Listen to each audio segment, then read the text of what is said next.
കർത്താവിൻ്റെ പരിശുദ്ധമായ നാമം വാഴ്ത്തപ്പെടട്ടെ. ഏവർക്കും യേശുക്രിസ്തുവിൻ്റെ നാമത്തിൽ സ്നേഹവന്ദനം. പ്രിയപ്പെട്ട സ്നേഹിതരെ, ഇഹലോകത്തിൽ ജീവിക്കുന്ന ദൈവമക്കളായ നമ്മുടെയൊക്കെ ജീവിതത്തിൽ സങ്കീർത്തനം 27:4 കർത്താവിൻ്റെ ദാസനായ ദാവീദ് അഥവാ സങ്കീർത്തന രചയിതാവിൽ പുകൾപ്പറ്റ ദാവീദ് എന്ന മനുഷ്യൻ ആ സങ്കീർത്തനത്തിൻ്റെ 4-ാമത്തെ തിരുവഴുത്തിൽ ഇങ്ങനെ ഒരു കാര്യം കുറിച്ചിടുന്നുണ്ട്: യഹോവയുടെ മനോഹരത്വം എനിക്ക് കാണണം. തൻ്റെ ജീവിതത്തിൻ്റെ നിസ്വാർത്ഥമായ വളരെ ആത്മാർത്ഥമായ ഒരു പ്രാർത്ഥനയാണ് നമുക്കിവിടെ കാണുവാൻ കഴിയുന്നത്. അദ്ദേഹം ഇങ്ങനെയാണ് പ്രാർത്ഥിക്കുന്നത്: എനിക്ക് യഹോവയുടെ മനോഹരത്വം കാണണം. പ്രിയ സ്നേഹിതരെ, ഇഹലോകത്തിൽ നമ്മൾ എത്രയെത്രയോ കാര്യങ്ങൾക്ക് വേണ്ടി തീവ്രമായി ആഗ്രഹിക്കാറുണ്ട്. എന്നാൽ സങ്കീർത്തനക്കാരനായ ദാവീദിൻ്റെ ഹൃദയത്തിലെ ഏറ്റവും ആത്മാർത്ഥത തുടിക്കുന്ന ഒരു വാചകം നമുക്ക് തൻ്റെ 27-ാം സങ്കീർത്തനത്തിൽ നമുക്ക് വായിക്കാൻ സാധിക്കുന്നുണ്ട്. നമ്മുടെ ജീവിതത്തിൽ യഹോവയുടെ മനോഹരത്വം കാണുവാൻ എത്രത്തോളം തീവ്രമായ വികാരത്തോടെ, തീവ്രമായ ആഗ്രഹത്തോടെ ദൈവമക്കളായ നാം കർത്താവിനോട് പ്രാർത്ഥിക്കാറുണ്ട്.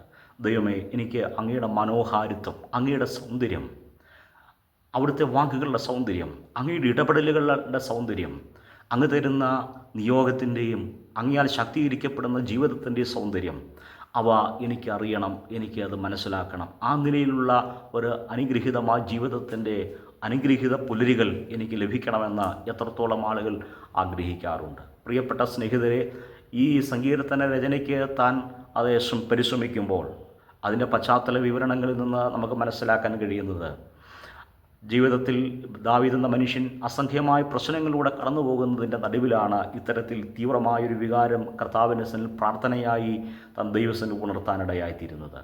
പ്രിയപ്പെട്ടവരെ, തനിക്ക് അനേകം ശത്രുക്കളും പ്രയാസങ്ങളും ഒക്കെ ഉണ്ടായിരുന്നു. അവർ തീർത്ത കഠിനമായ ജീവിത പ്രതിസന്ധികളിലൂടെ കടന്നു പോകുമ്പോൾ അതിൻ്റെ ഒത്ത നടുവിൽ ഇറങ്ങി നിന്നുകൊണ്ട് ആ മനുഷ്യൻ ദൈവസന്നിധിയിൽ ഇങ്ങനെ പ്രാർത്ഥിക്കുകയാണ്: കർത്താവേ, എനിക്ക് അങ്ങയുടെ മനോഹാരിത്വം കാണണം.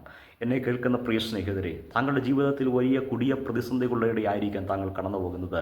ജീവിതത്തിൽ ഇതുവരെ കണ്ടിട്ടില്ലാത്ത വലിയ ദുരന്തങ്ങളിലൂടെ ആയിരിക്കാം താങ്കൾ കടന്നു പോകുന്നത്. ജീവിതത്തിൽ ആരാലും ആശ്വസിപ്പിക്കപ്പെടാൻ കഴിയാത്ത കടുത്ത ജീവിത നൈരാശ്യങ്ങളിലൂടെ ആയിരിക്കാം താങ്കൾ കടന്നു പോകുന്നത്. എന്നാൽ ഇതിൻ്റെ എല്ലാം ഒത്ത നടുവിൽ നിന്നുകൊണ്ട് താങ്കൾക്ക് ഇങ്ങനെ പ്രാർത്ഥിക്കാൻ കഴിയുമോ: കർത്താവെ, ഇവയുടെ എല്ലാം നടുവിൽ എനിക്ക് അങ്ങയുടെ മനോഹാരിത്വം എനിക്കും അറിയണം, എനിക്കത് കാണണം, അവിടുത്തെ നാമത്താൽ എനിക്കൊന്ന് ശക്തീകരിക്കപ്പെടണം, അങ്ങയാൽ എനിക്കൊന്ന് ബലം പ്രാപിക്കണം എന്ന് പ്രാർത്ഥിക്കുവാൻ താങ്കൾക്ക് കഴിയുമോ? നിശ്ചയമായും അങ്ങനെ പ്രാർത്ഥിക്കുന്ന താങ്കളെ ദൈവത്തിൻ്റെ മഹത്വം കൊണ്ട് നിറയ്ക്കുവാൻ, ദൈവത്തിൻ്റെ അനുഗ്രഹത്താൽ നിറയ്ക്കാൻ ദൈവശക്തനാണ്. അങ്ങനെ പ്രാർത്ഥിക്കുകയും ആഗ്രഹിക്കുകയും ചെയ്ത ഒത്തിരി നിരവധിയായ ദൈവമക്കളായ പല പ്രിയപ്പെട്ടവരെ നമുക്ക് തിരുവഴുത്തിൽ കാണാൻ കഴിയും. അവരുടെ ജീവിതത്തിൻ്റെ പ്രതിസന്ധികളുടെ നടുവിൽ യഹോവയുടെ അടുക്കൽ പോയി ദൈവസന്നിധിയിൽ പ്രാർത്ഥിച്ച് ദൈവത്താൽ ശക്തി പ്രാപിച്ച അനേക മനുഷ്യർ.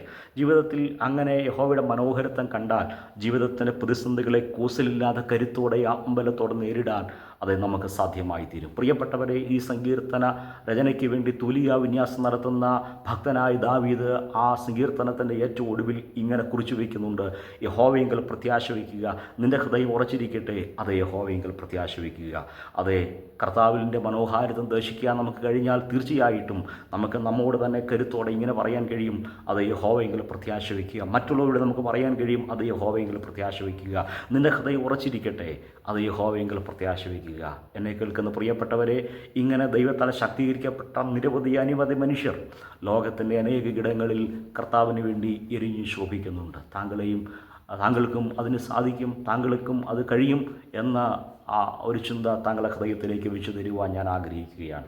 അതിനുവേണ്ടി നാം ചെയ്യേണ്ടുന്നത് യഹോവയുടെ മനോഹരത്വം ദിനേന കാണുവാൻ, അനുഭവിക്കാൻ ശ്രമിക്കുക.